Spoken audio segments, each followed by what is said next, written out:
Bonjour à tous. Démarrage de l'année scolaire, 4 120 409 apprenants font leur entrée. C'est le titre qui barre la ligne de Sud Quotidien. Après 3 mois de vacances, les élèves reprennent ce lundi 7 octobre le chemin des classes. Pour cette rentrée, ils seront 4 120 409 apprenants à suivre les enseignements et apprentissages pour cette année scolaire 2024-2025, qui doit durer 9 mois sauf perturbation majeure. Selon nos confrères du quotidien national Le Soleil, des écoles sont encore sous les eaux à Dagana. Les récentes pluies ont occasionné des dégâts qui peuvent impacter le bon démarrage des enseignements. D'ailleurs, la 5e journée de mobilisation citoyenne, cette Sunureu était entièrement consacrée aux établissements scolaires.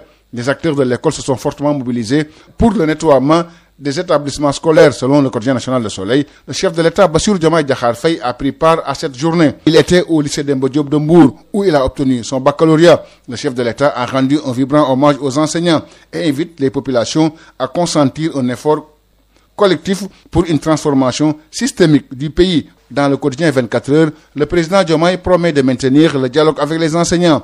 Législative anticipée du 17 novembre, les acteurs politiques à l'écoute du ministère de l'Intérieur. Selon nos confrères de Sud Quotidien, c'est ce lundi 7 octobre que le ministre chargé des élections va rendre public son arrêté portant publication des listes des candidats autorisés à participer aux élections. La prochaine étape après cette publication consistera à la saisine du Conseil constitutionnel pour contestation de cet arrêté par les mandataires des listes impactées qui pourront dans les 24 heures rester devant les 7 sages.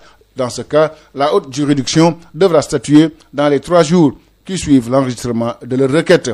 D'ailleurs, le coordonnateur du mouvement Y en a marre a déploré le processus électoral marqué par l'absence de consensus. Invité de l'émission Objection sur Sud FM Sen Radio, Alioune Sané dit craindre que cette situation puisse refroidir l'élan de mobilisation de l'électeur sénégalais et impacter sur le taux de participation qui constitue selon lui le véritable défi.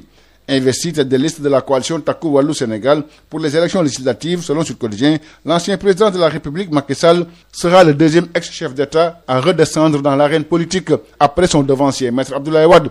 Dans une lettre adressée le 5 octobre au président français Emmanuel Macron, Macky Sall a annoncé son retrait de son poste d'envoyé spécial du Pacte de Paris pour les peuples. En raison de son investiture, Macky Sall se retrousse les manches. C'est le titre qui barre la ligne de Bisby le jour. Va-t-il franchir le retour pour battre campagne, s'interroge mon confrère. Macky Sall démissionne du 4P pour faire face à Amadou Ba et Ousmane Sonko, écrivent nos confrères de Rewmi Quotidien. Tête de liste Taku Wallou Sénégal, Macky Sall fait son retour sans protocole. Duel en vue avec Sonko et Amadou Ba. Selon le quotidien, Macky Sall démissionne pour venir battre campagne. C'est le titre qui barre la ligne du quotidien La Tribune. Macky Sall attendu au Sénégal dans un contexte marqué par les accusations de malversation financière et dégradant de la notation du Sénégal. Selon nos confrères du quotidien LAS, l'APR a apporté la réplique aux accusations de malversation financière portées par les nouvelles autorités à l'encontre de l'ancien régime. Les partisans de Macky Sall regrettent les propos irresponsables qui ne feront jamais progresser le pays. L'APR corrige le Premier ministre Ousmane Sonko, écrivent nos confrères du quotidien Le Quotidien. Le secrétariat exécutif national de l'APR dénonce les déclarations de Ousmane Sonko. Toujours à propos de l'audit des finances publiques, le FMI applaudit et promet son soutien. Selon le quotidien national Le Soleil, le Sénégal peut compter sur le Fonds monétaire international dans son ambition de redressement économique et financier et de promotion de la bonne gouvernance. À travers son compte Twitter où elle a posté une vidéo, la porte-parole de l'institution, Julie Kozak, déclare que le FMI salue l'audit des finances publiques. Le FMI en phase avec les autorités sénégalaises, écrivent nos confrères de Sud Quotidien. Dans le quotidien national Le Soleil, le président de la République, Bassirou Diomaye Diakhar Faye, salue l'esprit collaboratif du FMI et réaffirme son engagement à faire du Sénégal un partenaire sûr et fiable.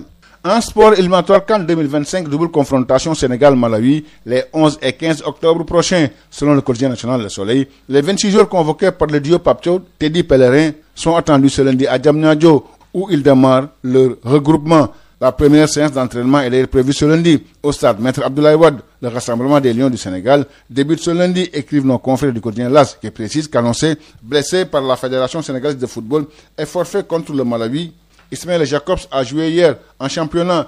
D'ailleurs, il a été remplacé par Abdou Aziz Ndiaye du Jaraaf de Dakar. À quelques jours de cette double confrontation, Sud Quotidien s'arrête sur certains joueurs convoqués qui se sont bien comportés avec leur club. 4 buts, dont un doublé en 5 matchs. C'est sans conteste le signe d'un sursaut et de l'efficacité retrouvée pour Sadio Mané. Quelques jours après avoir ouvert son compteur, l'attaquant des Lions du Sénégal a réalisé son premier doublé de la saison lors de la victoire de Al Nassr. Lamine Camara et Krépin Diatta ont confirmé les bons débuts de l'AS Monaco. 4 buts et 3 passes décisives. Sadio Mané, le renouveau du buteur, écrivent nos confrères du quotidien national Le Soleil. Double buteur, Sadio Mané porte Al Nassr, c'est le titre qui barre la ligne du quotidien sportif Record.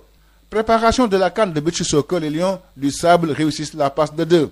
Selon le quotidien L'Info, les Lions du Beach Soccer ont battu la Guinée 7-2. La deuxième victoire de rang des Poulains de Ngala Sylla. La CAN de Beach Soccer est prévue du 19 au 26 octobre prochain en Égypte. Le Sénégal, champion en titre, est logé dans la poule B avec le Mozambique, le Malawi et la Mauritanie. Merci, c'était tout. À vos journaux et bonne lecture à tous.